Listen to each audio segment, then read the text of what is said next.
$1. That's what your $10,000 is earning you right now, sitting in a typical bank account.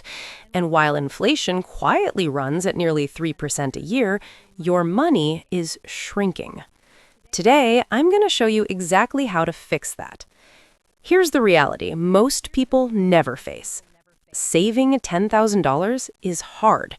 It takes discipline, sacrifice, and real effort. Most people never even get there. So if you've hit that number, genuinely well done. You're already ahead. But here's the part nobody talks about.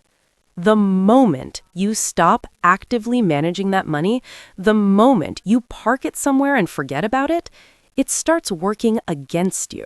Slowly, quietly, every single day. By the end of this video, you'll have a clear 3-layer system where every dollar you've saved has a specific job, a specific account, and a specific purpose. No guessing, no leaving money on the table, and no more watching your savings quietly shrink while you think you're being responsible. Let's make this real with a number that should genuinely bother you. If you've got $10,000 sitting in a typical big bank savings account right now, you're probably earning around 0.01% interest per year. Sounds harmless, right? Until you do the math. That's $1 per year. $1. Now here's where it gets worse. Inflation is currently running at roughly 2.4 to 2.9% annually. So even though your account balance looks exactly the same, the actual purchasing power of that money is shrinking every single year. What $10,000 buys today will cost you more next year, and the year after that, and the year after that. Your money isn't standing still, it's going backwards. But here's where most people have no idea what they're missing. Right now, the best high-yield savings accounts, mostly from online banks, are paying anywhere from 4 to 5% APY. You can find the current top rates on sites like Bankrate or NerdWallet in about 60 seconds. On that same $10,000, you're looking at $400 to $500 a year in interest instead of $1. Same money, same balance, completely different outcome. That's the difference between your money working and your money slowly falling behind. And the gap isn't small. On a $20,000 balance, the difference between a big bank account and a competitive high-yield account is over $700 a year, every single year. Just sitting there, lost, for no reason. But here's the thing. That's just the obvious mistake, the surface level. There's a deeper one hiding underneath it, and this is the one that even financially smart people miss completely. A lot of people keep too much money in savings, even high-yield savings. Think about it. Once your emergency fund is fully covered, 3 to 6 months of real living expenses, what is the extra money actually doing there? It's stuck, capped, limited. Even at 4 or 5%, it's not building real wealth. It's not getting you to financial freedom. It's not funding retirement. A savings account has one job, and that job is not growth. The savings account is the waiting room, not the destination. So, let's fix this properly with a simple 3-layer system that most people never set up. And once you see it, you'll wonder why nobody explained it to you sooner. Layer 1, your emergency fund. This stays protected. Before anything else, you need a real safety net, not a vague, I have some savings, an actual number, actual months of actual expenses. Rent, food, utilities, transport, minimum debt payments. That's your number. For most people, that's 3 to 6 months of expenses. If your income is unstable, self-employed, or unpredictable, push towards 6 months or more. If you have a stable job, a partner's income, and low monthly costs, 3 months might be plenty. Whatever that number is for you, that portion of your $10,000 belongs in a high-yield savings account, not a traditional bank account sitting at 0.01%. A high-yield one, earning something real. safe, accessible, FDIC insured, and actually keeping pace with inflation. Because the difference adds up fast. On $20,000, the gap between a big bank account and a competitive high-yield account can be over $700 a year. That's not a rounding error. That's real money disappearing every year for absolutely no reason. And this is exactly where most people slip. They save the money, they feel responsible, and then they never bother to optimize where it actually sits. Don't make that mistake. Now, once that first layer is solid, here's where things start to get more strategic, and this is where a lot of people quietly destroy months of their own progress without even realizing it. Layer 2, your short-term goals. This needs structure.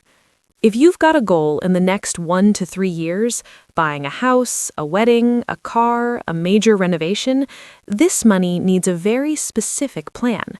And here's the mistake most people make. They either throw it into the stock market because they want it to grow faster, taking on way more risk than they realize, or they leave it sitting idle in a low-interest account, earning almost nothing. Neither one is smart, and here's why timing matters more than people think. Imagine this. You've been saving for 2 years for a house down payment.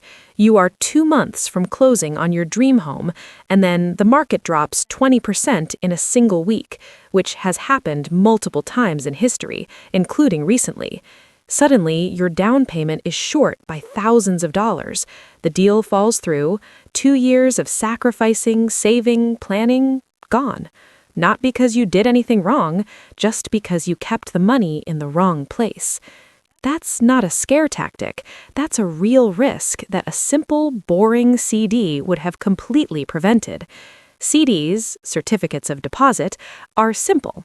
You lock your money for a set period of time, and in return, you get a guaranteed return that's usually higher than a regular savings account. Zero risk to your principal, completely predictable. It's not exciting, but exciting is not what you want when your house deposit is on the line. The key is matching your money to your timeline. Money you need in 6 months? Keep it liquid in a high-yield savings account or a short-term CD. Money you're saving for 18 months from now? Lock it in an 18-month CD.